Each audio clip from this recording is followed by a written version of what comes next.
देखिए, यहाँ का जो हमारा आज का टॉपिक है वो है प्रकाश। प्रकाश के बारे में आप बहुत जानते हैं, इंग्लिश में इसे कहते हैं लाइट। ठीक है। अगर पूछते हैं कि प्रकाश कहते किसे हैं, तो सबसे पहले आप बताएंगे कि प्रकाश ऊर्जा का वह स्वरूप है जो हमारी दृष्टि संवेदना को जागृत करता है। ठीक है, ये लैंग्वेज आती है इसकी। लेकिन अब पूछेंगे कि प्रकाश एक्चुअल में है क्या। कुछ लोग इसे कहते हैं कि प्रकाश एक ऊर्जा का ऐसा स्रोत है जिसकी सहायता से हम चीज़ों को देखते हैं। कुछ लोग कहते हैं कि प्रकाश ऊर्जा का एक ऐसा स्वरूप है, एक ऐसा स्रोत है जिसके माध्यम से हम चीज़ों को देखते हैं। अलग अलग परिभाषाएं लोग देते हैं, लेकिन एक्चुअल में प्रकाश है ही ऐसा जिसके द्वारा हम चीज़ों को देखते हैं। देखिए, दो वर्ड आते हैं, एक द्वारा और एक होता है के माध्यम से या के जरिए या के with the help of the light. तो प्रकाश की सहायता से हम चीज़ों को देखते हैं मानव नेत्र के द्वारा। ठीक है। अब मामला आता है कि जो प्रकाश होती है इसकी स्पीड जो होती है वो कितनी होती है, 3 × 10⁸ मीटर पर सेकंड, 3 × 10⁸ मीटर प्रति सेकंड। और ये मामला होता है निर्वात का। मतलब निर्वात में जो प्रकाश की चाल होती है वो होती है 3 × 10⁸ मीटर प्रति सेकंड। निर्वात का मतलब होता है वैक्यूम से, मतलब एक ऐसा प्लेस जहाँ पर कोई भी चीज़ ना हो। कोई भी चीज़ का मतलब इंक्लूडेड एयर, वायु भी जहाँ पर ना हो, उस जगह को हम लोग क्या कहते हैं, निर्वात कहते हैं, वैक्यूम प्लेसेस बोलते हैं। राइट। अब इसके बाद बेटा हम आगे बढ़ेंगे। बहुत सारे टर्म्स होते हैं प्रकाश के। प्रकाश में परावर्तन का गुणधर्म पाया जाता है, प्रकाश में अपवर्तन का गुणधर्म पाया जाता है, प्रकाश में व्यतिकरण का गुणधर्म पाया जाता है, प्रकाश में विवर्तन होता है, प्रकाश में ध्रुवण होता है, वगैरह वगैरह। ऐसे कई सारी प्रॉपर्टीज इसकी होती हैं। लेकिन आज का जो हमारा टॉपिक होगा, चूंकि आपके सिलेबस में है, तो इसीलिए हम लोग पढ़ते हैं प्रकाश का परावर्तन।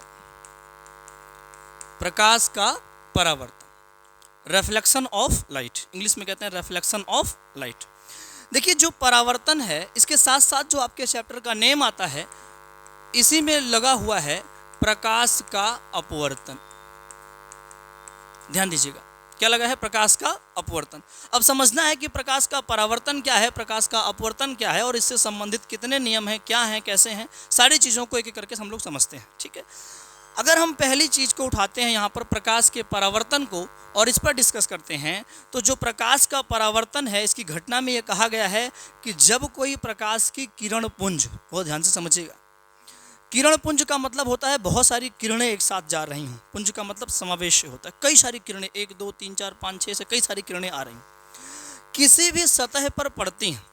और जो सतह आपकी है उसकी कंडीशन दी गई है, जो आपकी सतह है बेसिकली वो होनी चाहिए चिकनी और पॉलिश युक्त होनी चाहिए। कैसी होनी चाहिए, चिकनी और पॉलिश। जब प्रकाश की कोई किरण पुंज या प्रकाश का बहुत सारा भाग जो है किसी ऐसी सतह पर पड़ता है, चिकनी चमकदार पॉलिश युक्त सतह पर पड़ता है, तो उसका जो अधिकांश भाग है वो उसी माध्यम में वापस लौट जाता है। ठीक है। अगर प्रकाश की किरणें किसी चिकनी चमकदार अथवा पॉलिश युक्त सतह से टकराती हैं तो उसका अधिकांश भाग उसी माध्यम में वापस लौट जाता है। फॉर एग्जांपल, जैसे मान लीजिए कि ये आपका एक सतह है, सतह का मतलब सरफेस से होता है, और हम लाइट रे को यहाँ से लेकर के आ रहे हूँ। ठीक है, इस मीडियम से लेकर के आ रहे हैं, तो लाइट रे आपकी आएगी, इससे टकराएगी और टकरा के क्या हो जाएगी, वापस लौट जाएगी। मतलब जिस मीडियम से आ रही उसी मीडियम में वापस लौट जाएगी। तो जिस मीडियम से आ रही है, मीडियम को हिंदी में कहते हैं माध्यम।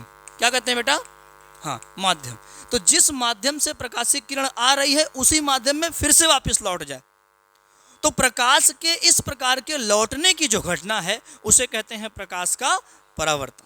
मतलब जब कोई प्रकाशित किरण किसी चिकनी अथवा चमकदार सतह से टकराती है तो उसका अधिकांश भाग उसी माध्यम में वापस लौट जाता है, और प्रकाश के लौटने की यह प्रक्रिया प्रकाश का परावर्तन कहलाती है। ये आपके यहाँ है। अब एक चीज़ यहाँ पर आती है और वो ये आएगी कि प्रकाश के परावर्तन संबंधी कुछ नियम है बेटा। प्रकाश के परावर्तन संबंधी कुछ क्या है, नियम। उस नियम पर हम लोग चर्चा करते हैं। बेसिकली प्रकाश के परावर्तन संबंधी कितने नियम हैं, 2 नियम, और उन दोनों पर ही हम चर्चा करते हैं। एक फिगर के जरिए इसको हम लोग समझते हैं। मान लीजिए कि हमारे पास एक ये जो है वो सरफेस है, हमने ये कहा कि प्रकाश के परावर्तन के फिनोमिना के लिए, परावर्तन होने के लिए जो भी सरफेस आपने लिया है उसका दूसरा भाग पॉलिश होना या फिर कलई होना या फिर पेंट होना जरूरी होता है। बात को हमारे समझ रहे हैं? जैसे आप लोग शीशा देखते हैं, शीशा कांच देखते हैं ना, तो उसके पीछे वाला भाग क्या कर दिया जाए? पॉलिश कर दिया जाए, कलई कर दिया जाए, पेंट कर दिया जाए। समझ पा रहे हैं ना? जिसमें हम लोग सुबह सुबह शक्ल देख के आते हैं तो उसका पीछे वाला भाग देखिएगा, पीछे क्या होता है? पॉलिश होता है। तो यहाँ क्या किया गया? कलई कर दिया गया। अब जब पीछे वाला भाग कलई किया गया है तो इसका मतलब ऊपर वाला भाग जो आएगा इसको कहते हैं रिफ्लेक्टिंग सरफेस। क्या बोलते हैं? Reflecting surface. हिंदी में कहते हैं इसको परावर्तक पृष्ठ। क्या कहेंगे बेटा? परावर्तक पृष्ठ, ठीक है ना। और ये तो आपका जो है वो पॉलिश सरफेस होता है या फिर इसको कोटिंग सरफेस भी बोलते हैं। यहाँ पर आपकी पॉलिश की गई होती है। यहाँ पर बीच में आपका एक अभिलंब होता है। ये लाइन जो हमने खींच दिया है इसे कहते हैं क्या? अभिलंब। अभिलंब बोले तो इंग्लिश में इसे कहते हैं नॉर्मल, ठीक है ना। ये आपका अभिलंब होता है। जब कोई प्रकाशिक किरण आती है, बहुत ध्यान से समझिएगा, जब कोई, जैसे सपोज करिए मैंने आपसे कहा ना कि ये आपका एक सतह हो गया, यहाँ से कोई लाइट रे आ रही है, ध्यान समझिएगा, ये लाइट रे आपकी आ रही है। तो जो लाइट रे आती है, जो प्रकाशिक किरण आती है, ये मैं उसकी बात कर रहा हूँ। जो प्रकाशिक किरण आती है बेटा उसका नाम होता है आपतित किरण। क्या नाम होता है? आपतित किरण। इंसिडेंट रे बोलते हैं इसको इंग्लिश में, ठीक है। और जैसे ही यहाँ पर ये टकराएगी तो टकराने के पश्चात पुनः उसी माध्यम में क्या हो जाएगी? वापस लौट जाएगी। समझ रहे हैं ना। और जब लौट के जाएगी तब इसका नाम क्या हो जाएगा? परावर्तित किरण। है वही चीज, बस केवल टकरा के वापस लौट के जा रही है। तो ये जो लाइट रे आपकी आई है ये है आपतित किरण, जो टकरा के वापस लौट के जा रही है वो कौन सी है? परावर्तित किरण। और बीच में जो लाइन है इसका नाम क्या है? अभिलंब। क्या नाम है? अभिलंब, ठीक है। तो ये पूरा जो फिनोमिना है, जो घटना है, एक बड़ी घटना है, इसे हम लोग कहते हैं प्रकाश का परावर्तन। लेकिन जब हम लोग इसके नियम को समझते हैं तो पहले नियम में यह कहा गया है कि जो आपतित किरण होती है, परावर्तित किरण होती है और जो आपतन बिंदु पर खींचा गया अभिलंब होता है, तीनों एक ही तल में मिलते हैं। इसको रटने की कोई ज़रूरत नहीं है, समझने की ज़रूरत है। समझना क्या है? ये जो लाइट रे आ रही है इसका नाम क्या है? आपतित किरण। जो जा रही है इसका क्या नाम है? परावर्तित किरण। और जो लाइन खींची इसका नाम क्या है? अभिलंब। जिस बिंदु पर ये तीनों एक साथ मिलते हैं उस बिंदु का नाम होता है आपतन बिंदु। क्या नाम होता है बेटा?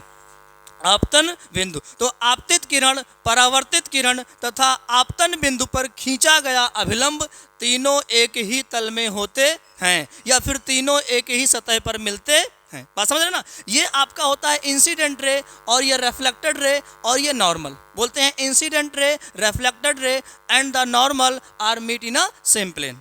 एक ही सतह पर मिलते हैं तीनों चीजें। तो ये आपका प्रथम नियम होता है प्रकाश के परावर्तन का, ठीक है। अब बात करते हैं द्वितीय नियम की कि दूसरा नियम क्या होता है।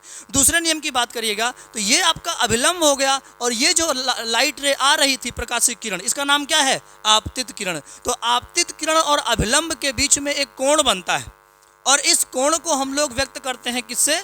आई से। और यहाँ पर अभिलंब और परावर्तित किरण के बीच में एक कोण बनता है, इसको हम लोग व्यक्त करते हैं किससे? आर से। किससे करते हैं? आर से। और इस कोण को कहते हैं आपतन कोण। क्या कहेंगे? आपतन कोण। और जो यहाँ बना हुआ है इसको कहते हैं परावर्तन कोण। क्या नाम देंगे बेटा? परावर्तन कोण। सही है? समझ में आ रहा सबको? तो ये हो गया आपतन कोण और ये हो गया परावर्तन कोण। द्वितीय नियम में यह कहा गया है कि ये जो आपतन कोण है मतलब angle I is equal to होता है एंगल आर। समझिएगा बात को हमारे, मतलब आपतन कोण का मान हमेशा परावर्तन कोण के मान के क्या होता है? बराबर होता है। कहने का मतलब समझिएगा, जैसे कोई लाइट रे यहाँ से आ रही है, आएगी, इधर से आएगी तो टकरा के क्या वहीं लौट जाएगी? ऐसा होगा? नहीं होगा ना। मतलब आएगी, टकराएगी, टकरा के इधर जाएगी, ऐसा होगा? तो इस जगह से आ रही, इधर जा रही, मतलब जिस एंगल पर वो आएगी, सपोज 45 डिग्री पे वो आ रही है, 45 अंश के कोण पे आ रही है, अगर 45 अंश के कोण पे आ रही है तो 45 अंश के कोण पर ही इधर वापस लौट के जाएगी। ये शर्त होती है, ये नियम कहता है, हम नहीं कह रहे हैं, ये एक्चुअल में रूल कह रहा है। साइंटिस्ट इस पर शोध किए हैं, वो बताए हैं कि जिस भी एंगल से आपकी आपतित किरण आती है टकराने के पश्चात उसी एंगल पर परावर्तित होकर के वो लौट जाती है। इसका प्रयोग आप लोग करते हैं। देखो गाँव में जब आप लोग होते हैं, बचपन में बड़ी शरारत करते हैं। आपने देखा शीशा वगैरह टूट जाता है तो शुरू को हम लेते हैं उसको, शीशे को ऐसे लाइट रे आ रही होगी, जैसे लाइट रे आ रही है, उसको पकड़ेंगे ऐसे करके दूसरे की आंखों पे फोकस करते हैं। देखा है कभी? नहीं। घड़ी में हम लोग करते हैं, हैंड वॉच लगाएंगे, लेंगे यहाँ से करके दूसरे की आंख पे भेज देंगे, ऐसा करते हैं नहीं करते हैं? तो ये हम लोग गेम खेलते हैं। लेकिन एक्चुअल में अगर हम देखें तो उस गेम में भी एक फिनोमिना है कि लाइट रे आपकी आ रही है। ध्यान दीजिएगा, हम लोग सेट करते हैं कि ये ऐसे किया, भेज देंगे सीधा, इसकी आंखें पर नहीं यार, ऐसे करेंगे, थोड़ा और घुमाएंगे। हम एंगल को क्रिएट कराते हैं कि जिस एंगल पर वो आएगा, मतलब अगर हमको यहाँ से इनकी आंखों पे भेजना है तो दूसरा एंगल रखना पड़ेगा, यहाँ से इनकी आंखों पे, इनकी जिसके भी आंखों पे भेजना होगा तो दूसरा एंगल लेंगे। मतलब जिस एंगल पर आपकी आंख पे डालना होगा उसी ठीक एंगल पर हम यहाँ से उसको एब्जॉर्ब भी कराएंगे। क्लियर है ना? तो ये क्लियर रहेगा भाई। आपतन कोण का मान परावर्तन कोण के मान के बराबर होता है। प्रकाश के परावर्तन की घटना क्लियर है। परावर्तन में एक बार फिर से सुन लीजिए, मोटे मोटे तरह बोलता हूँ कि जब कोई प्रकाश की किरण किसी चिकनी, चमकदार अथवा पॉलिश युक्त सतह पर टकराती है तो टकराने के पश्चात उसका अधिकांश भाग उसी माध्यम में वापस लौट जाता है। और प्रकाश के वापस लौटने की इस प्रक्रिया को, इस परिघटना को हम लोग क्या कहते हैं? प्रकाश का परावर्तन। और प्रकाश के परावर्तन संबंधी दो नियम हैं। पहला नियम क्या कहता है? आपतित किरण, परावर्तित किरण तथा अभिलंब तीनों एक ही तल में होते हैं। दूसरा नियम कहता है कि आपतन कोण का मान परावर्तन कोण के मान के बराबर होता है। ये हमेशा के लिए ऐसा होता है। ठीक है, बात समझ गए हैं? अब थोड़ा सा अगर आगे बढ़ाते हैं तो चूंकि मैंने कहा था कि इसमें आपका अपवर्तन भी है, लेकिन चूंकि आपके सिलेबस में दर्पण आता है, इसके बाद का टॉपिक मैं डिस्कस करूंगा। लेकिन पहले थोड़ा सा चूंकि इतना पढ़ लिए हैं तो अपवर्तन को भी समझते हैं। ठीक है ना? देखिएगा, एक चीज़ यहाँ पर हम लोगों को समझने की ज़रूरत है। समझने की ज़रूरत ये है कि जैसे मान लीजिए कि हम प्रकाश के अपवर्तन की बात करते हैं, समझिएगा, प्रकाश के अपवर्तन की बात करते हैं। इंग्लिश में इसको कहते हैं रेफ्रैक्शन ऑफ लाइट। रेफ्रैक्शन ऑफ लाइट, प्रकाश का अपवर्तन। देखिए, अपवर्तन की घटना में प्रकाशिक किरणें क्या होती हैं? मुड़ती हैं। इस तथ्य को जो समझेगा, जो इस बात को समझ जाएगा, समझ लो दोनों फिनोमिना आपका हो गया, कोई दिक्कत नहीं आएगी आज के बाद से। लेकिन समझना पड़ेगा। मुड़ने का दो मतलब होता है। एक मुड़ने का मतलब है कि कोई चीज़ आई और यहाँ से लौट गई, जो आप समझते हो, इसको परावर्तन की घटना बोलते हैं, वापस लौटना बोलते हैं। एक होता है मोड़ करना, बेंड जिसको बोलते हैं। जैसे कोई चीज़ यहाँ पे आ रही हो और यहाँ से इस तरीके से ऐसे मुड़ जाए। ठीक है, अपवर्तन की घटना में लाइट रे क्या होती है? वो बेंड हो जाती है। ठीक, होता क्या है कि जब कोई प्रकाशिक किरण किसी एक माध्यम से किसी दूसरे माध्यम में प्रवेश कर रही होती है, एक चीज़ देखिए आपको बहुत परेशान कर रहा होगा, और वो है माध्यम। क्या है बेटा? माध्यम। सर बार बार आप बोल रहे हैं कि माध्यम माध्यम माध्यम, एक्चुअल में माध्यम होता क्या? ये मीडियम है क्या? मीडियम का मतलब ये होता है कि जैसे आप लोग एयर जानते होंगे, वाटर जानते होंगे, ग्लास जानते होंगे, ये सब मीडियम है। ठीक, किसी जैसे मान लीजिए कि वायु से होकर के पानी में कोई चीज़ जा रही हो, हवा से होकर के, या पानी से होकर के कहीं और जा रही हो, सॉलिड सब्सटेंस में जा रही हो, तो इसको बोलते हैं मीडियम। बात समझ में आ रही है ना? जैसे कोई चीज़ ऊपर से, लाइट रे ऊपर से आ रही हो, पानी के अंदर जा रही हो, तो कहाँ से आ रही है? वायु से कहाँ जा रही है? पानी के अंदर। तो मीडियम चेंज हुआ कि नहीं हुआ? इसको बोलते हैं माध्यम। ठीक, ध्यान रखना, जो माध्यम होता है बेटा, यहाँ जो माध्यम होता है वो सामान्यतः दो प्रकार का होता है। एक आपका होता है सघन माध्यम और दूसरा क्या होता है? विरल माध्यम। क्या होता है? सघन और विरल। सघन को इंग्लिश में डेंसर मीडियम बोलते हैं और विरल को कहते हैं रेयर मीडियम। क्लियर है? देखिएगा, सघन माध्यम क्या होता है और विरल माध्यम क्या होता है, ये दोनों चीज़ें अगर समझ में आ जाएं तो हमको अपवर्तन की घटना भी समझ में आ जाएगी। देखिए, सघन माध्यम में क्या होता है कि जो पार्टिकल्स होते हैं ऑब्जेक्ट के, वो बहुत पास पास होते हैं। ठीक है, जो हमारे पास कोई ऑब्जेक्ट हमने लिया, कोई वस्तु हमने लिया, तो जो उनके अणु होते हैं वो क्या होते हैं? बहुत पास पास होते हैं। जैसा कि आप लोगों ने ठोस, द्रव और गैस में देखा होगा कि ठोस में उनके अणु जो होते हैं वो पास पास होते हैं बजाय द्रव के। द्रव में भी पास पास होते हैं बजाय गैस के, लेकिन ठोस की अपेक्षा क्या होते हैं? दूर दूर होते हैं। ऐसा आप लोगों ने पढ़ा होगा ठोस, द्रव, गैस में। तो सघन माध्यम में जो पार्टिकल्स होते हैं वो क्या होते हैं? नज़दीक होते हैं, जबकि विरल माध्यम में जो पार्टिकल्स होते हैं वो क्या होते हैं? दूर दूर होते हैं। इसी को हम लोग कहते हैं सघन और विरल माध्यम। देखिए, अगर नहीं समझ आ रहा है अपनी भाषा में समझिए। गाँव की भाषा में एक वर्ड है, अगर आप सुने हो तो, गझिन। सुना है? गझिन सुना है? गझिन का मतलब क्या समझते हैं आप? बोलते नहीं गंगा में जाओ बोलेंगे कि हमारा धनवा जो गझिन लग गया है इस बार, बोलते नहीं है? तो गझिन का मतलब क्या है? जो धान जो लगा हुआ है वो नज़दीक नज़दीक लग गया, गझिन का मतलब होता है। और कुछ लोग आए सर सही हमारे बीरर अब की होगी बेटा, सुन ना, तो बीरर सुनते हो, बीरर, ये तद्भव और तत्सम आप लोगों ने हिंदी में पढ़ा होगा ना, ये वही मामला है। ये थोड़ा सा बिगड़ा हुआ रूप है, गांव में लोग बीरर बोलते हैं। क्या कहते हैं? बीरर। और सही क्या होता है? वो बिरल। बिरल माने क्या होता है? दूर दूर। और गझिन माने क्या होता है? नज़दीक नज़दीक। उसको गझिन को क्या बोलते हैं? सघन। अब समझ गए? सघन में क्या होता है? सघन माध्यम ऐसा माध्यम होगा जिसमें पार्टिकल्स क्या होंगे? नज़दीक होंगे। बिरल में क्या होंगे? दूर होंगे। ठीक है, समझ गए ना? अब देखिए, कहा यह गया है कि जब कोई प्रकाशिक किरण किसी एक माध्यम से होकर के, समझिएगा, किसी एक माध्यम से होकर के, ये मान लीजिए कि मीडियम डिवाइडर है। मीडियम डिवाइडर का मतलब होता है यहीं से माध्यम डिसाइड होता है। सपोज करिए कि ऊपर कोई माध्यम है, ये मान लीजिए माध्यम 1 है, और नीचे कोई माध्यम है, मान लीजिए कि ये माध्यम कोई 2 है। ठीक है, और बीच में आपका क्या होता है? नॉर्मल। इस लाइन को हम लोग क्या बोलते हैं? नॉर्मल या फिर अभिलंब। ठीक, हिंदी में कहते हैं अभिलंब। तो कहा यह गया कि जब कोई प्रकाशिक किरण आती है और किसी एक माध्यम से दूसरे माध्यम में प्रवेश करती है, एक चीज़ आप बताइए कि क्या इसका ये वाला भाग पॉलिश होगा? पॉलिश किया जाएगा? बिल्कुल नहीं किया जाएगा, क्योंकि अगर पॉलिश करेंगे तब तो प्रकाशिक किरण वापस लौट जाएगी ना। भाई आप शीशा देखिएगा, अपने घर पे देखिएगा, शीशा देखिएगा जिसमें आप शक्ल देखते हो, मिरर, तो उसमें जैसे ही लाइट ऑन करोगे देखो तुरंत वापस लौट आएगी। लेकिन अगर पीछे जो कलई किया गया है उसको मिटा दो, तो जब मिटाओगे देखोगे लाइट रे पीछे की तरफ चली जाएगी। इसका मतलब अगर वहाँ पर पॉलिश होता है तो तुरंत टकरा के क्या हो जाती है? वो वापस लौट जाती है। बात समझ में आ रही सबको ना? चलिए देखिएगा, तो यहाँ पर आपकी लाइट रे जो आ रही है, बहुत ध्यान से समझिएगा, जो आपकी लाइट रे आ रही है जैसे ही यहाँ पर पहुँचेगी तो क्या ये वापस लौट के जाएगी? नहीं। लेकिन मीडियम बदल रहा है, उसका माध्यम चेंज हो रहा है। यहाँ कोई और माध्यम है, यहाँ कोई और माध्यम है, तो जो उसका रास्ता होगा, सपोज करो कि उसका रास्ता ये होगा, ठीक है, वो अपने रास्ते से विचलित हो जाएगी, अपने मार्ग से विचलित हो जाएगी। विचलन का मतलब मुड़ जाएगी, हट जाएगी। या तो वो दूर चली जाएगी और या कंडीशन होगी कि वो नज़दीक चली जाएगी।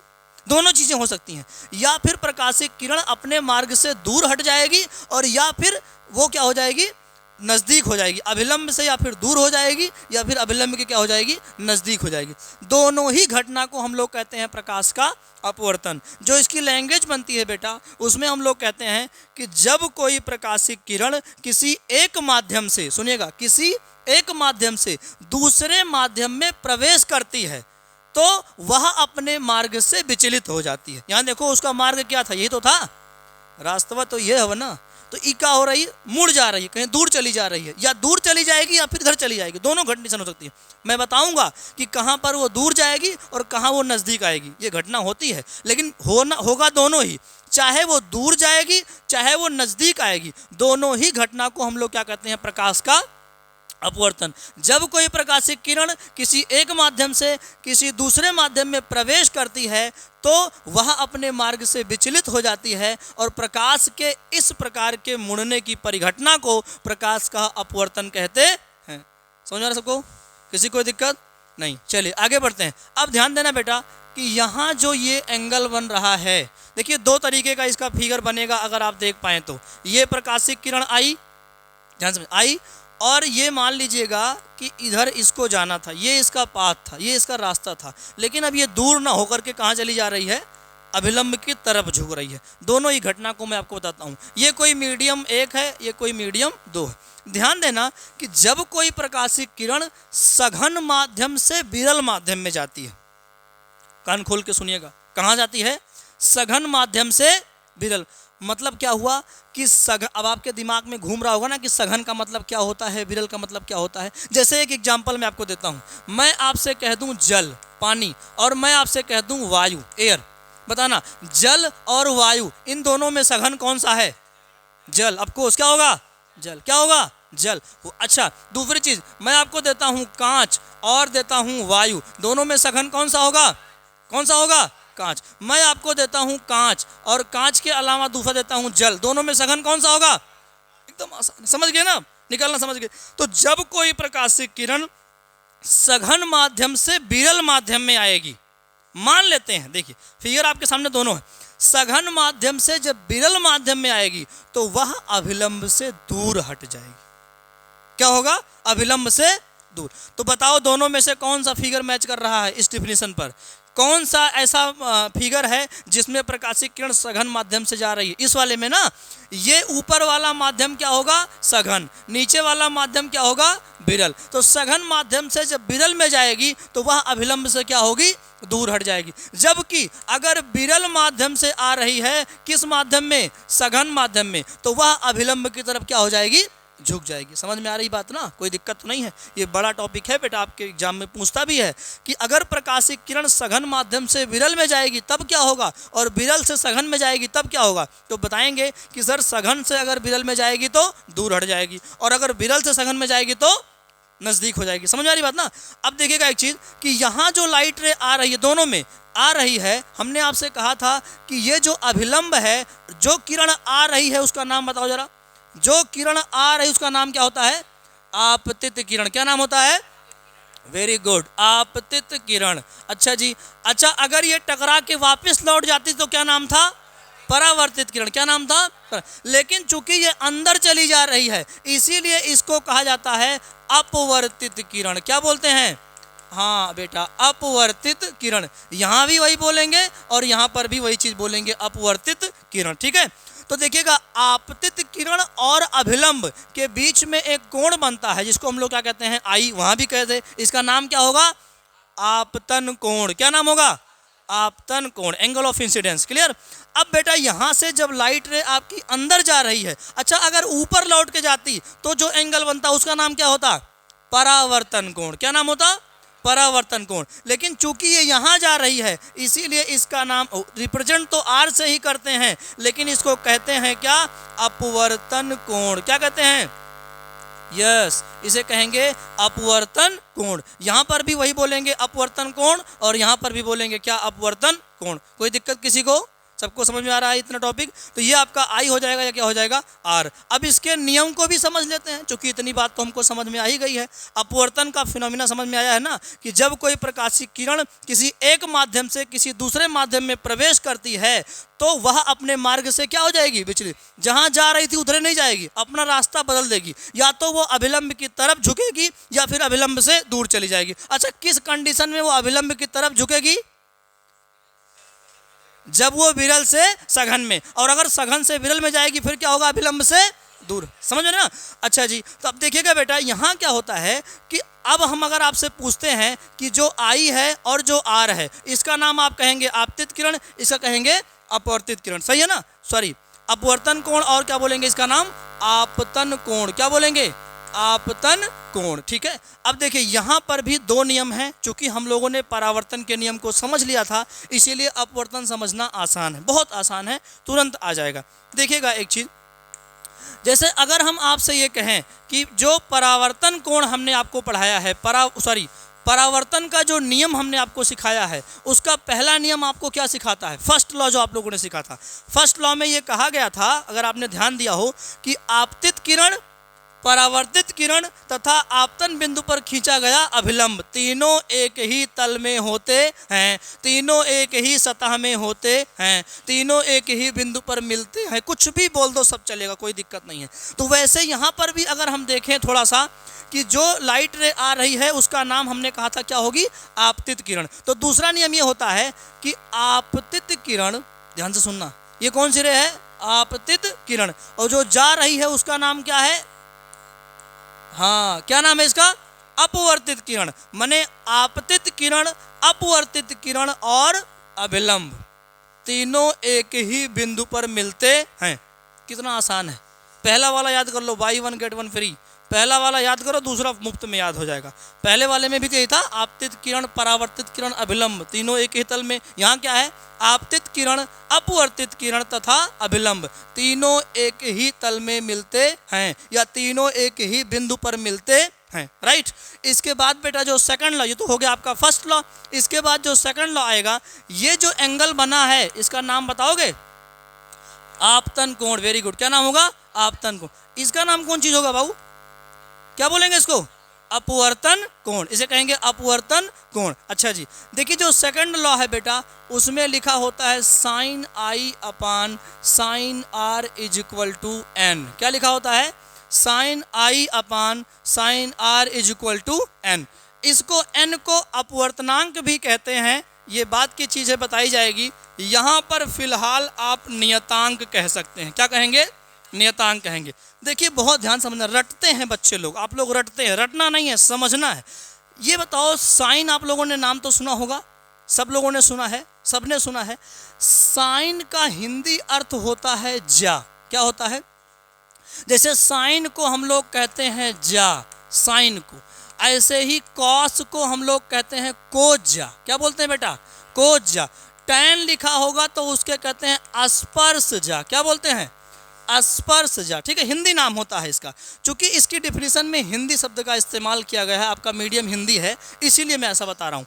तो देखिए sine I upon sine R is equal to क्या है? एन है। एन का मतलब क्या होता है? नियतांक। वैसे इसको अपवर्तनांक कहते हैं, ठीक है, रिफ्रैक्टिव इंडेक्स इंग्लिश में कहते हैं।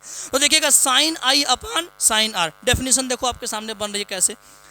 देखिएगा ये आई है क्या? आई है क्या बेटा? आपतन कोण। आर है क्या? अपवर्तन कोण। तो लिखेंगे आपतन कोण की जा। क्या बोलेंगे? आपतन कोण की जा तथा परावर्तन कोण की जा। समझेगा? सॉरी, हाँ, अपवर्तन कोण की, सॉरी। ये क्या है? आपतन कोण की जा तथा अपवर्तन कोण की जा। यही तो बनेगी, आपतन कोण की जा तथा अपवर्तन कोण की जा का अनुपात। ये कौन चाहिए बाबू? अनुपात। इंग्लिश में इसको क्या कहते हैं? रेशियो। क्या बोलेंगे? रेशियो। तो ये लेनिया का मतलब अनुपात तो होता है, अनुपात तो बोलेंगे। तो ये क्या बोलेंगे? आपतन कोण की जा तथा अपवर्तन कोण की जा का अनुपात एक नियतांक होता है। बात खत्म। सेकंड लॉ यही है। और आपको जान के खुशी होगी कि इसको बताने वाले जो साइंटिस्ट हैं उनका नाम क्या है? स्नेल।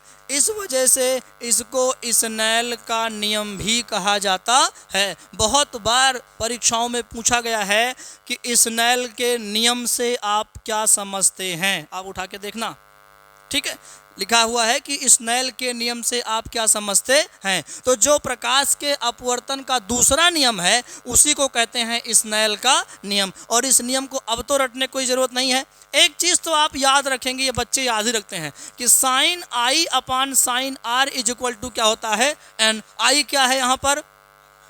साइन क्या है? जा। साइन क्या है? जा। आर क्या है यहाँ पर? आर क्या है यहाँ पर? अपवर्तन कोण। तो क्या बोलेंगे?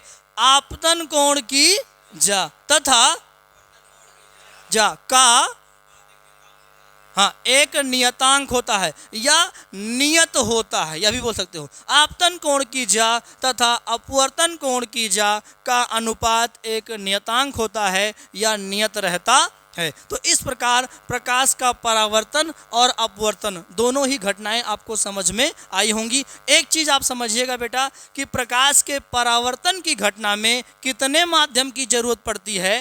कितने माध्यम की जरूरत पड़ती है? एक। प्रकाश के परावर्तन की घटना में प्रकाशीय किरण सेम मीडियम में ही वापस लौट आती है, जबकि अपवर्तन की घटना में माध्यम को बदलना पड़ता है, दूसरे माध्यम में या अनदर मीडियम में इंटर करती है। क्लियर है टॉपिक सबको? किसी कोई दिक्कत? किसी बच्चे को? Okay, thank you. इसको बंद कर दीजिए। क्लास चले